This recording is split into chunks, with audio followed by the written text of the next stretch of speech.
The film, The Princess Bride, which debuted on September 25, 1987, is a masterpiece that has captivated viewers for many years.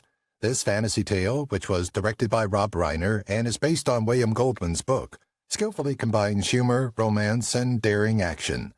The film is famous for its impromptu moments of genius, engrossing story, and endearing characters. The gifted actors improvised several memorable lines that were not pre-written, giving the narrative more realism and charm. How did this impromptu line end up in the annals of cinema? What further undiscovered treasures can be found in this well-loved masterpiece? Come along as we explore the intriguing backstories of The Princess Bride and reveal the startling reality behind its most well-known quote. Have fun storming the castle. After bringing Wesley back to life and sending the heroes off to save Buttercup, Billy Crystal, who played the eccentric Miracle Max, improvised this phrase. The humorous timing between Crystal and Carol Kane, who played Valerie, made the occasion more memorable. Crystal remarked, "It would take a miracle," in answer to Kane's improvised reaction. Think it'll work? Director Rob Reiner, who promoted improvisation, loved the conversation so much that he kept it in.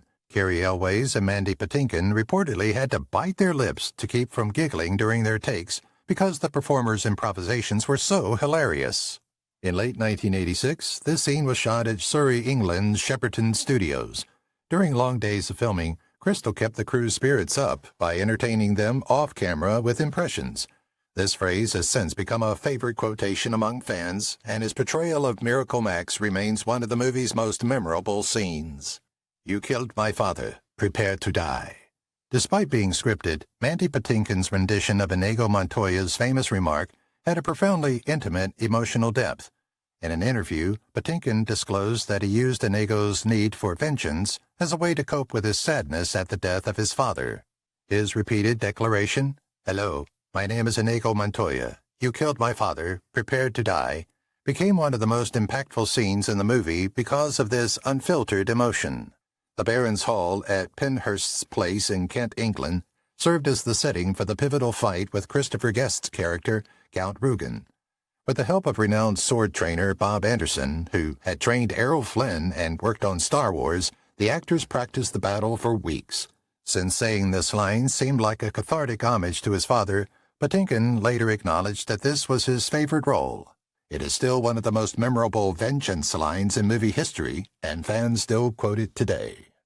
I'm not a witch, I'm your wife. Although there was a lot of improvisation in Carol Kane's performance as Miracle Max's feisty and outspoken wife Valerie, this specific phrase quickly became a favorite. Kane's humorous instincts took over during their amusing encounter, and she responded to Max's dismissal of her with this spontaneous comment. Billy Crystal, renowned for his ability to improvise, played along with ease, giving their arguments a genuine and spontaneous air. Because crew members giggled during takes, many of their parts had to be reshot due to their remarkable comedic chemistry. Reiner subsequently stated that he wishes Crystal and Kane had more screen time because of their hilarious conversation, which was shot at Shepperton Studios in late 1986. Kane, who was only 34 then, put on makeup for hours to make herself look elderly. One of The Princess Bride's most surprising funny scenes is still Max and Valerie's relationship, which gives the movie even more charm. Anybody want a peanut? While traveling with Vizzini and Inigo, Andre the Giant, who played the endearing Fezzik, said this statement spontaneously. Although Andre's insertion of "anybody want a peanut" was all his own, the screenplay included the rhyming interaction between Fezzik and Inigo. Andre gave the line in his characteristically deep voice, and the crew erupted in laughter while Wallace Shawn, Vizzini, tried to maintain a straight face. Rob Reiner, the director, opted to keep it in the final edit right away because he enjoyed it so much. In late 1986, this scene was shot in the English county of Derbyshire. Behind the scenes, Andre the Giant was a cherished presence on set because of his kind nature and sense of humor. Andre would often joke about and tell stories to keep the cast and crew entertained, Carrie Elways later revealed. One of the most charming scenes in the movie was when Fezzik asked, "Anybody want a peanut?" It demonstrated his kind and playful disposition. "You seem a decent fellow. I hate to kill you." During the fabled sword fight between Wesley and Inigo Montoya, Carrie Elways commented cleverly, The line, which was given in a pleasant yet competitive tone, highlighted the respect the two highly talented swordsmen had for one another. "You seem a decent fellow. I hate to die," is Inigo's prompt response, and it was another improvised line by Mandy Patinkin. Renowned swordsman Bob Anderson choreographed their duel, which was filmed at Carl Wark in Sheffield, England, towards the end of 1986. This is one of the most technically spectacular combat scenes in movie history, since both performers trained with swords for months to execute their stunts. The battle was shot over a few days with very few stunt doubles. Elwes and Patinkin relished sparring so much behind the scenes that they kept fighting between takes for amusement. Because of their innate friendship, this scene is one of movie history's most cherished and masterfully performed duels. I do not envy you the headache you will have when you awake. Andre the Giant performed another endearing improvisation with this remark, which Fezzik utters after knocking out the albino. The original script only called for Fezzik to render the character unconscious, but Andre included this amusing comment to highlight Fezzik's kindness. Fezzik is gentle and refrains from needless violence, unlike most enforcers in fantasy movies. Andre's delivery added a humorous edge to an otherwise dramatic event, making this moment even more memorable. In late 1986, the scene was shot at Haddon Hall, a medieval manor in Bakewell, Derbyshire, England. Andre was renowned for his immense strength behind the scenes, yet he was extremely cautious when collaborating with his co-stars. Andre once pulled him up with one hand, as if he weighed nothing, Cary Elwes remembered. Fezzik is a giant, yet he is also one of the most compassionate characters in The Princess Bride, demonstrating that compassion and strength can coexist. This line became a tribute to Fezzik's charming attitude. "Why do you wear a mask? Were you burned by acid or something like that?" When Fezzik asked Wesley about his black mask, his naive curiosity is evident. Despite his enormous size, Andre the Giant's delivery was so natural that it made Fezzik appear even more innocent. Playing off Cary Elwes' reticent manner, Andre improvised this remark, which was not in the original screenplay. The incident is surprisingly humorous because of the contrast between Fezzik's directness and Wesley's enigmatic demeanor. "Oh no, it's just that they're comfortable," Wesley replied. To add to the hilarity, I believe everyone will wear these in the future. Beautiful natural scenery provided the backdrop for this picture, which was shot in Derbyshire, England, toward the end of 1986. Elwes subsequently remembered that filming with Andre was always full of laughs because of his humorous demeanor, which was well known behind the scenes. Fans of The Princess Bride still adore this exchange because it captures Wesley's sardonic humor and Fezzik's endearing personality. There's a shortage of perfect breasts in this world. It would be a pity to damage yours. This comment from Wesley to Buttercup, which was improvised by Cary Elwes and is among the most well-known cheeky lines in The Princess Bride, gave the relationship a light-hearted charm. Wesley's response to the original script was more conventional, but Elwes offered this quick and clever comment on the spot, and it was so well received that it was included in the final cut. According to reports, Robin Wright, who played Buttercup, found it challenging to maintain a straight expression while filming. Even though Wesley is weak from being tortured in the pit of despair, the line demonstrates his humor and confidence. In late 1986, this scene was shot at Haddon Hall in Bakewell, Derbyshire, England, a famous setting for movies with a medieval feel. The line has become legendary over time and is frequently cited by fans at screenings and conferences. It's a great illustration of how the movie skillfully blends humor, romance, and adventure. Life is pain, Highness. Anyone who says differently is selling something. Cary Elwes presented Wesley's cynical yet insightful comment to Buttercup during production. It wasn't initially in the screenplay. Buttercup doesn't yet recognize Wesley as her long-lost love at their reunion. The comment highlights Wesley's struggles as the dread pirate Roberts and lends a sense of world weariness to his character.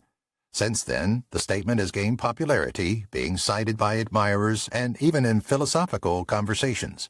In late 1986, the sequence was shot at Burnham Beeches, a stunning wooded location in Buckinghamshire, England. Elwes put a lot of effort behind the scenes to hone Wesley's natural confidence, taking cues from iconic swashbuckling heroes like Errol Flynn. The sentence strikes a chord because it captures the essence of the movie's deeper themes. Beneath the humor and excitement, the The Princess Bride is also a tale of love, tenacity, and life's realities. You be careful. People in masks cannot be trusted. Fezzik uses irony to give Wesley this humorous warning, especially because Wesley is wearing a mask. This remark was improvised by Andre the Giant and became one of Fezzik's most famous jokes. This line is funnier because Fezzik is not shown as stupid, but as simple and innocent. Wesley, who finds the comment amusing, doesn't correct him, allowing the situation to unfold organically. The film's distinctive fusion of humor, action, and fairy tale charm was captured in this scene, which was shot in Derbyshire, England, toward the end of 1986. Andre's innate sense of humor makes Fezzik one of the movie's most adored characters. Behind the scenes, Andre was loved by his co-stars, who frequently spoke of his compassion and kindness. Fans still use this line whenever masks or disguises are mentioned in popular culture because it demonstrates how Fezzik's improvisations made him even more endearing. I fight gangs for local charities and stuff. This casual comment, an unscripted quip by Andre the Giant that provides insight into his character's past, reveals Fezzik's backstory. Fezzik makes this surprisingly charming and humorous response when Buttercup asks him what he does once he leaves Greenland. The reaction in the script was initially more generic, but Andre's improvisation enhanced the appeal of Fezzik's past. While keeping the film's humorous tone, the notion of a large mercenary fighting gangs to benefit charity gives his character more nuance. The rocky terrain of Cavedale, Castleton, Derbyshire, England, where this picture was shot in late 1986, made for the ideal fantasy backdrop. Andre had a reputation for telling engaging stories off camera, and this scene nearly seems like one of his own.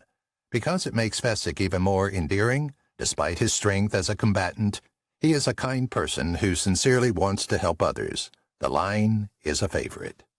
I am waiting for you, Vizzini. He told me to go back to the beginning, so I have. When Inigo Montoya returns to where Vizzini initially recruited him, his devotion and practical thinking are evident. This line, which Mandy Patinkin improvised, brilliantly captures Inigo's combination of honor and desperation. At this stage of the narrative, Vizzini has already passed away, and Inigo, uncertain of what to do next, heeds the advice of his old boss. His choice to go back to the beginning demonstrates his ingrained sense of obligation, even when it no longer makes sense. The statement highlights Inigo's steadfast resolve and injects humor into the scene.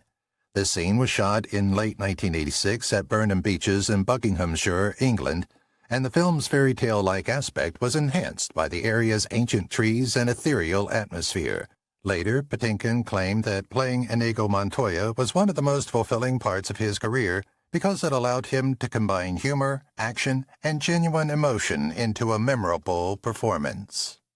You mean you'll put down your rock and I'll put down my sword and we'll try and kill each other like civilized people? Gary Elway's impromptu improvisation of Wesley's clever pre-fight comment to Fezzik established the ideal humorous tone for their odd battle. The combat between Fezzik, the gentle giant, and Wesley, the nimble swordsman, turns into a humorously civilized confrontation rather than a vicious one.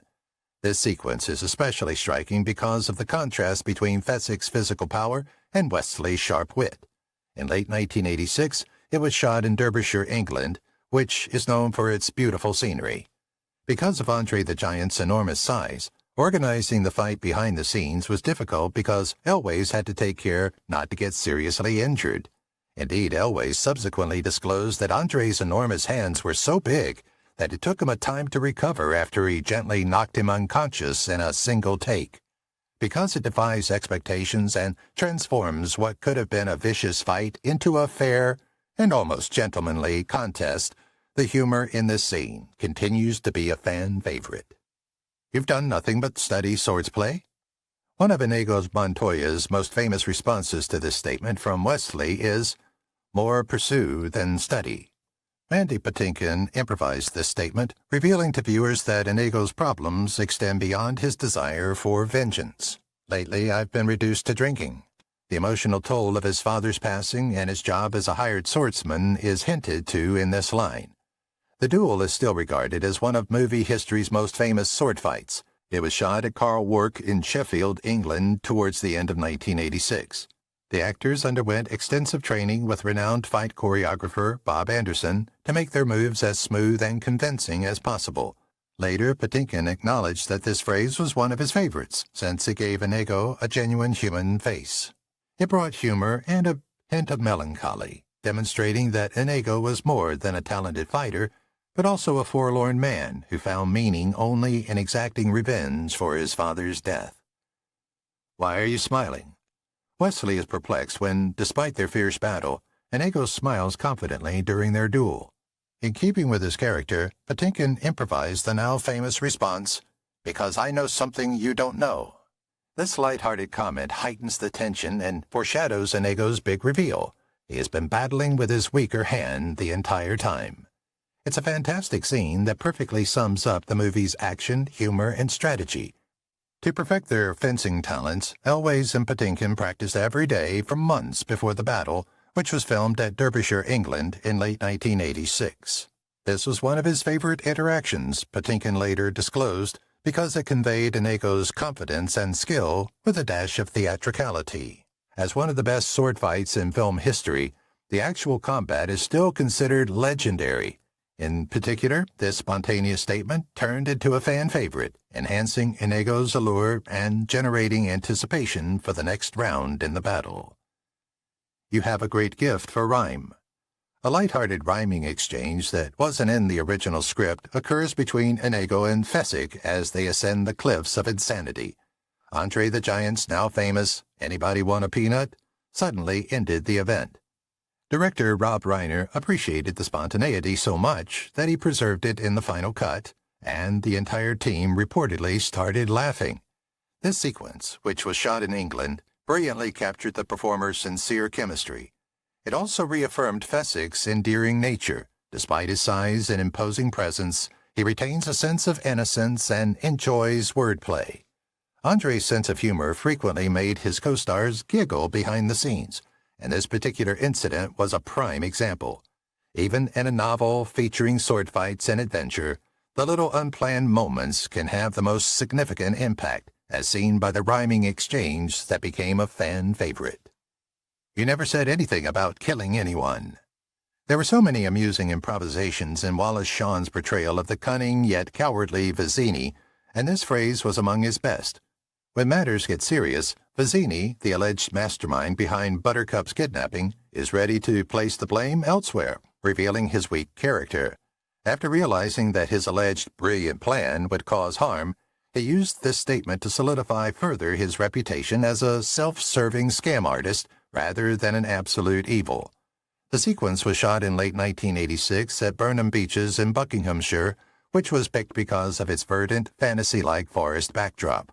John acknowledged his self-consciousness about his behind-the-scenes performance because he believed the producers wanted a smarter-looking actor. Ironically, his anxiousness added to the humor of his portrayal by giving Vizzini the ideal balance of underlying panic and phony confidence. Like many of Shawn's improvisations, this statement solidified Vizzini's status as one of the Princess Bride's most famous comedy antagonists. Rest well and dream of large women. Fezzik's unexpectedly kind departure after knocking Wesley out is a comical juxtaposition to his terrifying strength. This phrase, which Andre the Giant improvised, became one of the most quoted lines in the movie. The phrase established Fezzik as a gentle giant who never intended to harm anyone, rather than portraying him as a stereotypically violent henchman. This scene was captured on camera in late 1986 in the English county of Buckinghamshire's woodlands.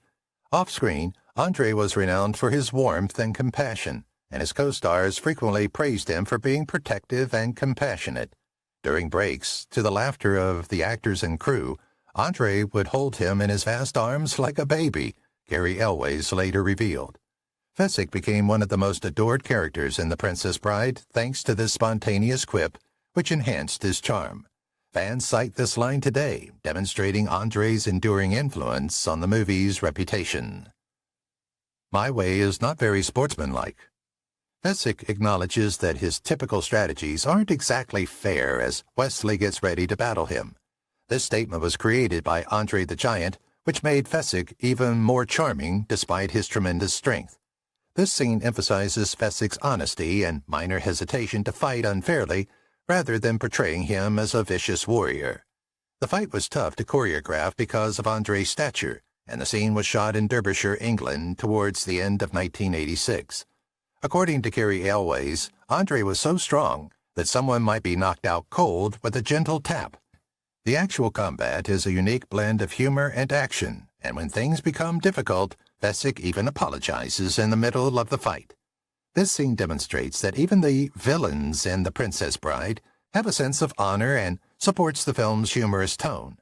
Fezzik is one of the most endearing characters in the movie, and this line wonderfully encapsulates his gentle giant persona, which is why fans adore it.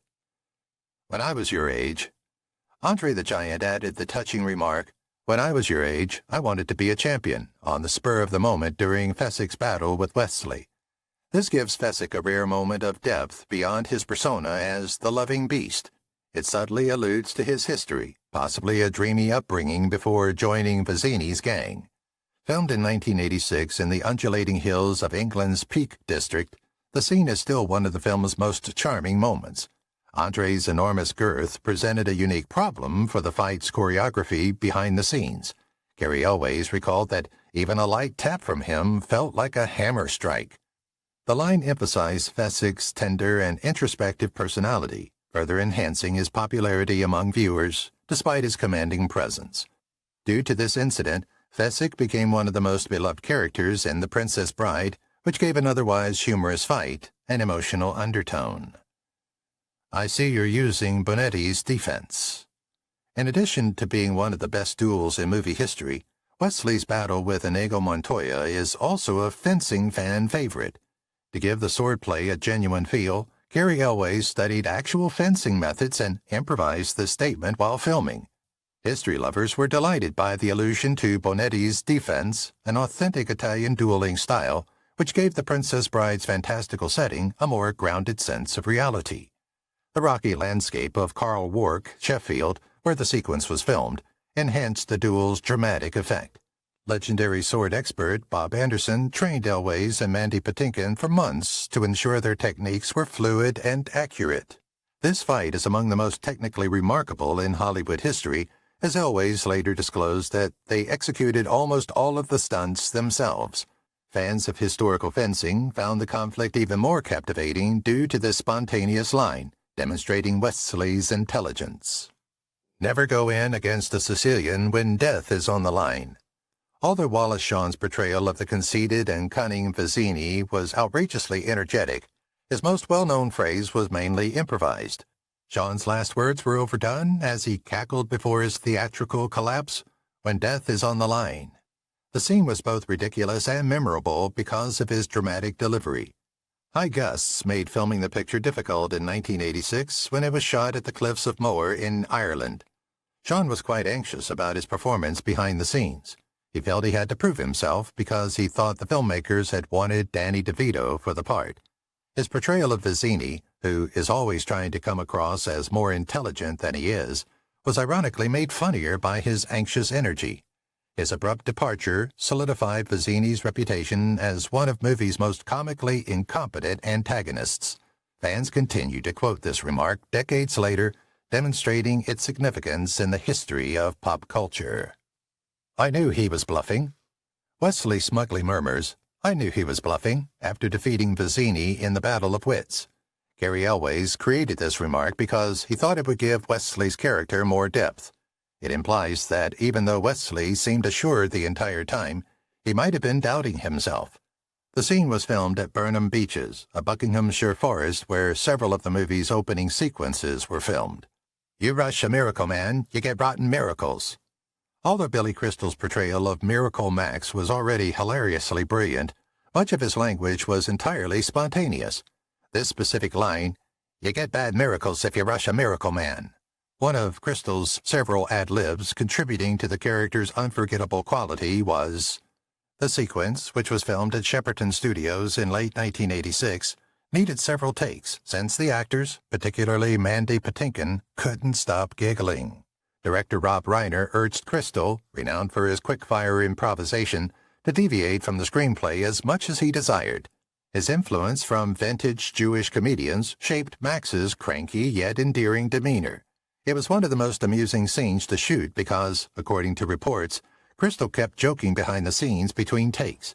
His spontaneous taunts and insults transformed what should have been a straightforward explanation piece into one of the Princess Bride's most hilarious scenes.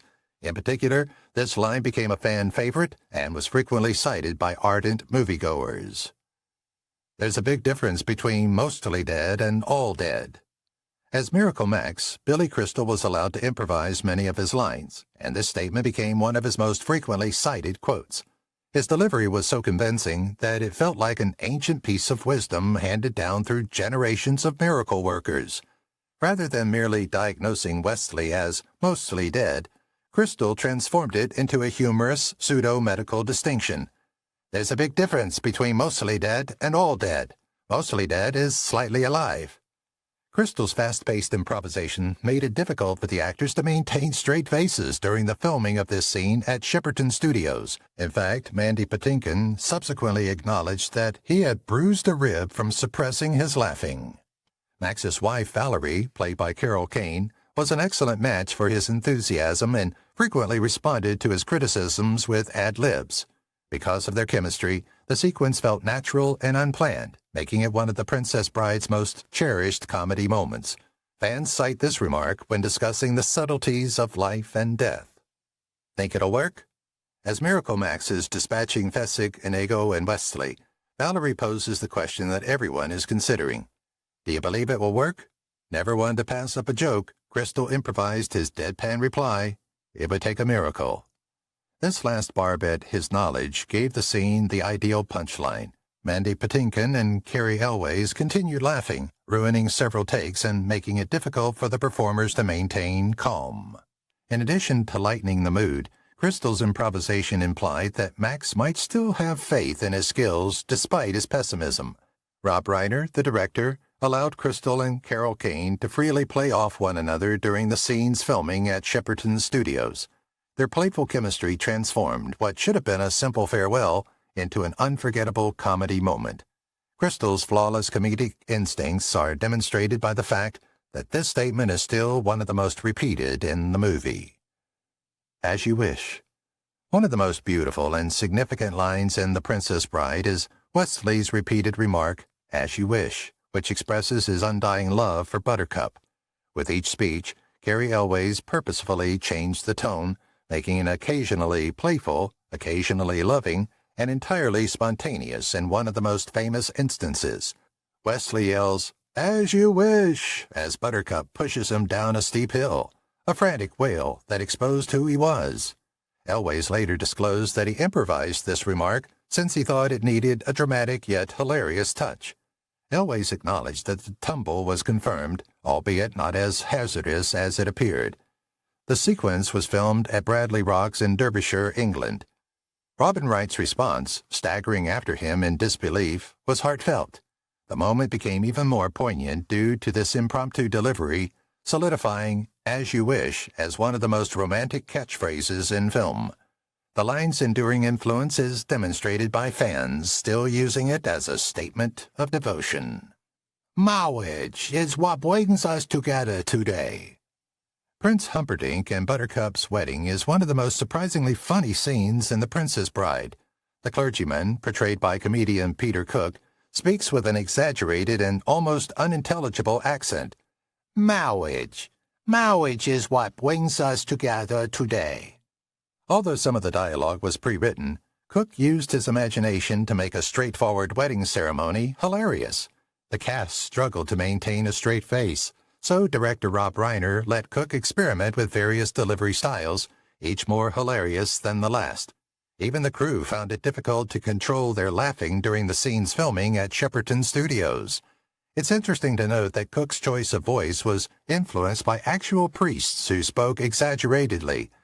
What might have been a small scene became one of the movie's most referenced scenes because of his performance. Decades later, admirers still laugh at weddings by imitating the marriage speech. "My brains, his steel, and your strength against 60 men, and you think a little head jiggle is supposed to make me happy?" Wesley's dissatisfaction with his chances of winning a war is understandable, given what he has endured, being imprisoned, tortured, and resurrected from a state of near death. Fezzik, Andre the Giant, enthusiastically points out that Wesley, limp seconds before, simply moved his head as he and Inigo Montoya, Mandy Patinkin, planned their castle siege. Fezzik views this as a win, but Wesley, the group's realism, mockingly asks whether a slight movement will enable them to overcome a fortress manned by armed guards. It's one of those well-timed scenes where humor and desperation collide, emphasizing both the ridiculousness of their predicament and Wesley's witty wit. It also supports the movie's recurrent theme. Humor can always be found in any situation, no matter how bad things get. You fell victim to one of the classic blunders, the most famous of which is never get involved in a land war in Asia. But only slightly less well known is this: never go in against a Sicilian when death is on the line. Once more conceited, Vizzini brags about his alleged strategic prowess as he and Wesley engage in a game of wits. He laughs hysterically as he proclaims his superiority, thinking he has outwitted his opponent by switching the poisoned goblets. But his arrogance prevents him from seeing Wesley as more intelligent than him from the beginning. This scene, in which Vizzini laughs uncontrollably, is one of the most memorable in the movie because of its dramatic irony. Let me put it this way. Have you ever heard of Plato, Aristotle, Socrates? Morons. Wallace Shawn's character, Vizzini, is not merely overconfident, he is deluded. Despite his frequent disastrous miscalculations, the man believes he is the highest human intelligence. Vizzini brags about his intellectual prowess when Wesley invites him to a contest of wits over poisoned wine, nonchalantly calling three of the greatest philosophers in history morons. What is his reasoning? They would have worked out how to outsmart him if they had been so intelligent, which he doesn't do himself. His conceit makes his eventual demise all the more enjoyable because his renowned inconceivable outbursts set up one of the movie's most memorable and darkly humorous scenes. It's an excellent critique of those who believe they are the most intelligent person in the room until they aren't. Hold it, hold it. What is this? Are you trying to trick me? Is this a kissing book? The grandson, Fred Savage, is dubious from the first time the grandfather begins reading The Princess Bride. Instead of romance, he was promised sword fights, excitement, and adventure. His interjection during Wesley and Buttercup's first kiss is one of the most realistic scenes in the movie, perfectly encapsulating every child's first response to corny love tales. He is engrossed in the plot by the film's end, which makes this line so fantastic. He shows that the Princess Bride has won him over as he pauses before accepting when his grandfather asks if he wants to hear the last kiss. It's a subtle but endearing journey, demonstrating how powerful storytelling can transform even the most pessimistic people. Let me clarify. No, it's excessive. Let me summarize. Inigo tries to explain the dangerous situation to Wesley as anarchy approaches, but he recognizes that time is of the essence and simplifies things instead of giving a lengthy explanation. This is a funny and refreshingly self-aware moment. Many films use long exposition dumps to explain intricate narrative themes, but The Princess Bride cleverly turns this cliché on its head. In addition to providing humorous relief during a stressful situation, Inigo's line reflects reality, as individuals occasionally lack the patience for in-depth explanations. Since then, this saying has gained popularity and is utilized in pop culture whenever someone has to summarize something complex quickly. It demonstrates how The Princess Bride skillfully combines humor and realism, showing that a well-timed joke can always be included, even during a risky rescue attempt. The Brute Squad is you. Miracle Max threatens to summon Prince Humperdinck's Brute Squad to evict Inigo and Fezzik, but Fezzik naively responds, "You are the Brute Squad." It's a hilariously brilliant moment. Max, Billy Crystal, looks up at the tall Fezzik, Andre the Giant, and recognizes the ridiculousness of what he has spoken. Fezzik's stature renders the concept of the whole Brute Squad unnecessary because he is more potent than any troop. Fezzik, meanwhile, is a kind giant who obeys commands rather than giving them, despite his immense strength.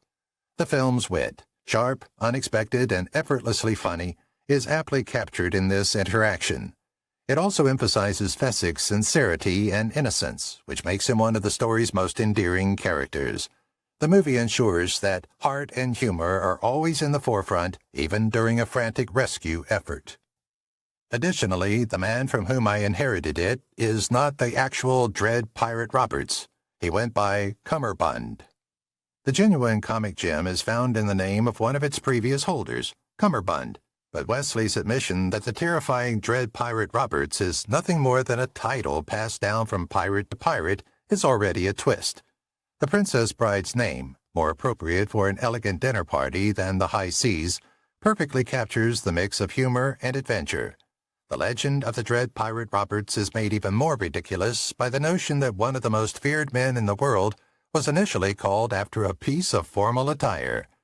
It also states how reputations can outweigh actual abilities by implying that the pirate's real strength lies in the name rather than the individual. This scene transforms a dramatic revelation into a humorous one, highlighting that, despite being a romantic and swashbuckling tale, The Princess Bride never takes itself too seriously. And you, hopeless, helpless, stupid, and friendless, would you like me to return you to your previous location? Greenland without a job?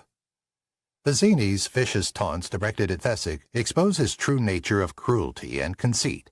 His keen tongue is more cruel than humorous, despite his pride in being the sharpest person in the room. Using a litany of insults, including friendless, brainless, helpless, and hopeless, he constantly chastises Fezzik before concluding with the most arbitrary and strangely specific remark, "Unemployed in Greenland." This scene becomes surprisingly humorous only by bringing up Greenland, a harsh and frigid environment. This strange and inexplicable detail leaves audiences wondering, why Greenland? Was it merely another of Vizzini's inflated boasts, or was Fezzik from there? In any case, Fezzik's unwavering generosity in the face of Vizzini's verbal assault demonstrates that genuine strength combines character and physical prowess. And while Fezzik remains a cherished hero, Vizzini's conceit ultimately brings him to ruin. However, The Princess Bride's enchantment extends beyond its well-known spontaneous speech. Even the most loyal fans might have overlooked several secret nuances. Grandpa is the latest Dread Pirate Roberts. Grandpa insists on reading The Princess Bride to his grandson as part of a long-standing family custom carried down through the generations. This is similar to the Dread Pirate Roberts mythology, which is perpetuated by a title passed down from person to person. According to fan theories, Grandpa may have once been the Dread Pirate Roberts, a secret identity he kept hidden. What if there had been a post-credit sequence in which Grandpa reappears wearing a black mask the following day, suggesting that he was leaving behind a legacy that went well beyond a simple tale? It indicates that Roberts was never a single person, but a title that changed with a comical yet fascinating depth over time. Was Grandpa the ferocious pirate when he was younger? Although it's a crazy hypothesis, it would make for an intriguing spin-off or sequel in which we discover more about his daring background. Mandy Patinkin broke a rib. Mandy Patinkin's portrayal of the vindictive swordsman Inigo Montoya was unforgettable. Patinkin, well known for his deft swordsplay and powerful delivery, suffered considerable physical suffering while filming, but not from fighting. The unexpected offender? Billy Crystal. Crystal's spontaneous comedy genius was so funny during the Miracle Max scene's filming that Patinkin found it challenging to maintain a straight face. He ended up fracturing a rib because he was trying so hard not to laugh. He thought it was worth the pain because Crystal's improvised comments added to the scene's legendary status. Despite this injury, Patinkin performed the intricate sword-fighting scenes later in the movie. He kept up his precise performance, demonstrating his commitment. He jokes that it was the most painful and humorous injury of his career and remembers it fondly. Who knew that a sword fight could be less deadly than laughter? Patinkin's father passed away a few months before production. Inigo Montoya's encounter with Count Rugen is among the most impactful scenes in The Princess Bride. His famous line, "Hello, my name is Inigo Montoya. You killed my father. Prepare to die," carries an emotional weight that goes beyond the film because, for Mandy Patinkin, it was more than just a line. It was personal. His father had died of cancer only months before the movie was shot, and Patinkin channeled his grief into that scene. He later acknowledged that, in his mind, Rugen wasn't just a character, he represented cancer itself, and every time he swung his sword, he pictured striking down the disease that had taken his father. When Inigo finally lands the fatal blow, it isn't just a victory for the character, but a cathartic moment for Patinkin. Many fans say they can feel the raw emotion in that scene, making it one of the most heartfelt moments of revenge in movie history. Andre the Giant had no strength left. Andre the Giant was more significant than life. Standing over 7 feet tall and weighing over 500 pounds, he was born to play the endearing Fezzik. However, many fans are unaware that by the time filming started, Andre was already dealing with serious health problems brought on by acromegaly, and his body, which had once been able to perform feats of superhuman strength, was failing. Robin Wright was suspended on hidden wires to lighten the load in scenes where Fezzik was supposed to carry Princess Buttercup, and even his famous battle with the Man in Black was meticulously staged to minimize strain. Despite his deteriorating health, Andre's warmth and charm made Fezzik unforgettable, and his performance is still a testament to his dedication, demonstrating that true strength isn't just physical, it's in the heart and soul he brought to the role. Swordsmanship training. In addition to being one of the best fight scenes in movies, the epic duel between Inigo Montoya and the Man in Black is also one of the most technically impressive. Mandy Patinkin and Cary Elwes trained extensively with professional fencers for months before filming, learning real fencing techniques from Hollywood sword masters Bob Anderson, who worked on Star Wars and The Lord of the Rings, and Peter Diamond. The actors learned moves from historical European fencing manuals, such as Bonetti's Defense and Thibault, as well as authentic and dynamic. The result is a smooth, thrilling battle that feels authentic and dynamic. Their efforts paid off, as the film has become one of the most iconic duels in cinematic history. The heavy lifting. Although his character, Fezzik, was supposed to be effortlessly strong, he struggled behind the scenes with severe mobility issues due to his condition. To maintain the illusion, the filmmakers used creative tricks, such as hidden ramps, to reduce the actual weight Andre had to lift in scenes where he carried someone, such as when he was carrying Cary Elwes, where Elwes was secretly standing on a platform just out of the camera's view, and the strategic use of stunt doubles that blended in seamlessly with Andre's movements. If you rewatch the film, you may notice subtle camera angles and clever editing techniques that conceal the use of these tricks, which is a testament to the filmmaker's inventiveness. This is Spinal Tap. If you enjoy both rock mockumentaries and The Princess Bride, you may be surprised to hear that director Rob Reiner was also the brains behind This is Spinal Tap. Dire Straits frontman Mark Knopfler, one of the film's biggest fans, agreed to write the score for The Princess Bride, but he had one unusual request. He wanted a subtle nod to Spinal Tap in the movie. Reiner complied, hiding his Spinal Tap cap in the grandson's bedroom so fans could spot it. But the connections don't stop there. The film's running joke about an amp that goes to 11 may have also inspired Count Rugen's six-fingered hand, a feature that playfully goes beyond the usual 5. If you watch The Princess Bride again, look for these amusing Easter eggs woven into the film's charming world. The line beneath the line. Wesley's famous line, "As you wish," is one of the most heartfelt parts of The Princess Bride. It's a simple line, but it has a much deeper meaning. Every time he says it, he's saying, "I love you." Rob Reiner felt that the chemistry between Cary Elwes and Robin Wright was crucial to the film's success, and this small detail was one way to reinforce their bond. Although most viewers might not notice it immediately, knowing this hidden meaning adds more emotion to every scene between them. Each time Wesley utters those 3 words, it's not just obedience, it's devotion. Even if Buttercup doesn't realize it initially, audiences can feel the love behind his words.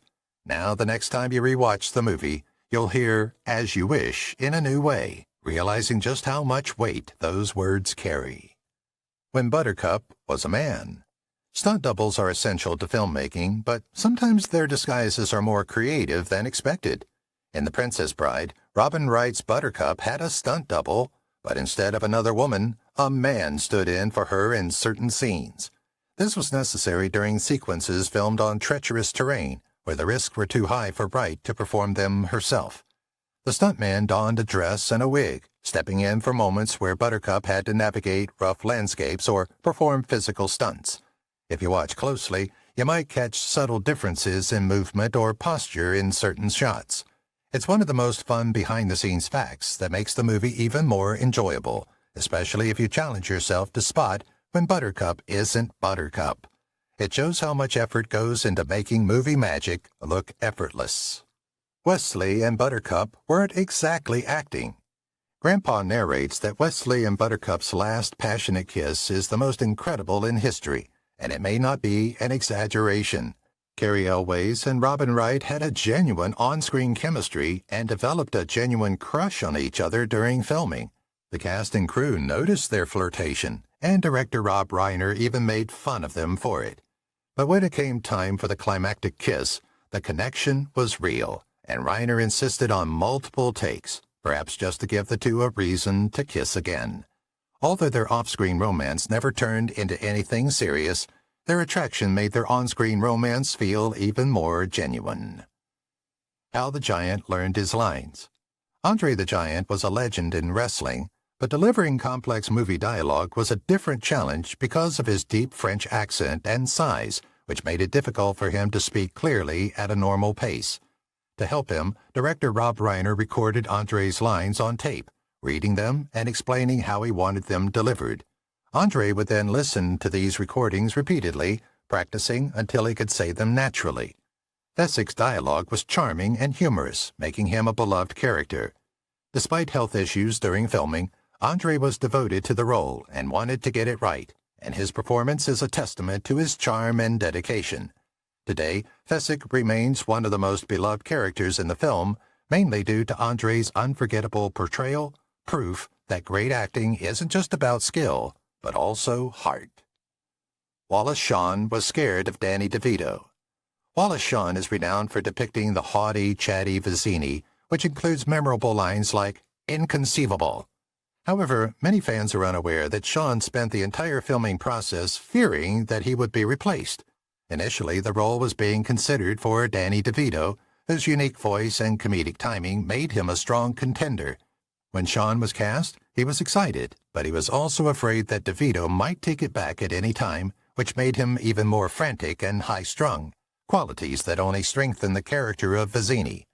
Interestingly, some of Shawn's mannerisms in the film resembled DeVito's style, almost as if he was unconsciously channeling the actor he feared. In the end, Shawn made the role his own, giving one of the most memorable and quotable performances in movie history. Ironically, his fear of losing the role helped him create a version of Vizzini that no one else could have matched. Billy Crystal and Carol Kane improvised an entire relationship. Billy Crystal and Carol Kane went above and beyond the call of duty when creating their characters. As Miracle Max and his nagging wife, Valerie, the two comedy powerhouses improvised an entire relationship dynamic that wasn't in the script, envisioning years of marital arguments, Miracle Max's past as a disgruntled royal healer, and Valerie's unwavering dedication to ensuring her husband never became too comfortable. Their antics were so hilarious that director Rob Reiner had to leave the set at one point because he couldn't stop laughing. Crystal, who was known for his quick wit, delivered so many unscripted lines that Mandy Patinkin, Inigo Montoya, later admitted he bruised a rib from trying to contain his laughter, and Kane, who was an expert at deadpan humor, effortlessly kept up with Crystal's antics, making their scenes together pure comedic gold. Fans still quote, "I'm not a witch, I'm your wife," as proof that their improvisation had a lasting impression. The Rats. The rodents of unusual size, ROUS, are still iconic characters in The Princess Bride. But the worst part is that they weren't CGI or animatronics. Stunt performers used rat suits to portray these frightful creatures. Because the movie was shot in the 1980s, before advanced computer-generated imagery, practical effects were the only way to make these terrifying creatures come to life. To make the fight scene realistic, the actors inside the suits had to crouch, moving erratically, and even adopt wrestling moves. One of them, Danny Blackner, reportedly had to run on all fours while avoiding Cary Elwes' sword swings. Even more bizarre is that the production team had to make last-minute casting choices because they couldn't find actors small enough. The realism paid off. Many viewers are still shocked to learn that those rats weren't robotic. Christopher Guest was hurt. Christopher Guest, known for his brilliant delivery and dry humor, took his role as Count Rugen very seriously until it became too real. His famous duel with Mandy Patinkin's Inigo Montoya required intense swordplay, and while the two trained with experts for weeks, accidents happened. During the dramatic confrontation where Inigo finally avenged his father, Patinkin was so engrossed in the scene that he accidentally stabbed Guest in the thigh. Despite the fencing instructor's warnings, Guest later admitted that his instinct took over and chose to defend himself rather than follow the script. The intensity of that scene? Completely real. That extra aggression you see in Rugen's defense? It wasn't just acting, it was survival. Count Rugen knocked out Wesley. When Count Rugen captures Wesley, he brutally knocks him out with a blow to the head.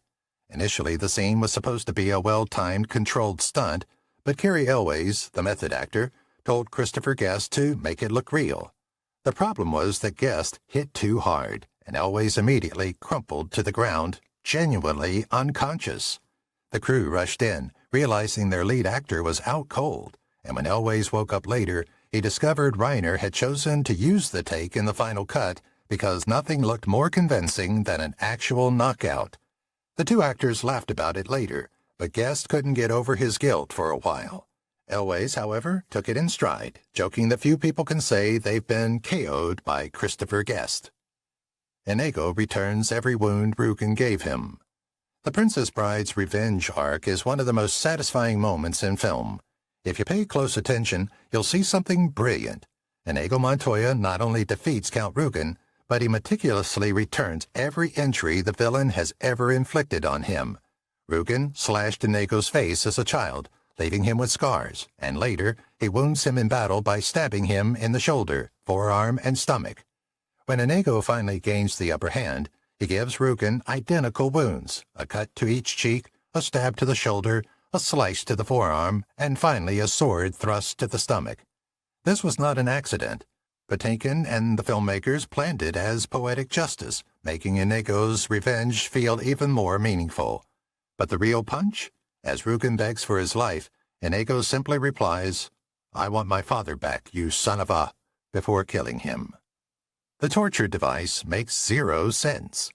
There are fantasy elements in The Princess Bride, but even in a world of magic and miracles, Count Rugen's torture machine, known as the Pit of Despair, makes no sense. It is a strange combination of wooden wheels, flowing water, suction cups, and vine-like ropes, but no one ever explains how it works, leaving viewers perplexed. Even Rugen's scientific-sounding monologue doesn't explain how it works, leaving viewers perplexed, but that's part of the appeal. The Princess Bride isn't trying to be a serious fantasy epic. It thrives on absurdity, and this over-the-top, ridiculous contraption fits perfectly within that world. The fact that the machine is never thoroughly explained makes it all the more intriguing. Let's face it, whether it makes sense or not, witnessing Wesley scream in agony as the suction cups perform their magic is an unforgettable, terrifying scene in the movie. Where is the Pit of Despair? The Pit of Despair is one of the most sinister yet strangely humorous places in The Princess Bride. Tucked away in the Thieves' Forest, this eerie dungeon is where Count Rugen subjects Wesley to his terrifying, life-draining torture device. The dungeon is so secret that even experienced warriors like Inigo and Fezzik have difficulty finding it, leading to a desperate moment where Inigo, in a drunken haze, calls upon his father's spirit for guidance. In a strange turn of events, however, his sword seems to have a mind, leading him straight to the entrance, a fantasy element that heightens the film's magic. The fact that this ominous place is tucked away in the hollow of a tree only heightens its mystique, and even the audience may find it challenging to locate, making it feel like a legend within the story itself, just like everything else in The Princess Bride. A farm boy returns knowing everything. While Fezzik, Inigo, and Vizzini train their entire lives to hone their skills, Wesley somehow masters them all in just 5 years. Of course, being the dread pirate Roberts means he probably learned from the best, but the sheer extent of his abilities raises questions. Did he train endlessly at sea, or did he have some hidden genius all along? His return as a nearly unstoppable force suggests that being a farm boy was never his true destiny. Perhaps he was always meant for greatness. If you've watched the video till here, that means you've enjoyed the video. Subscribe. Don't forget to turn on the notifications bell icon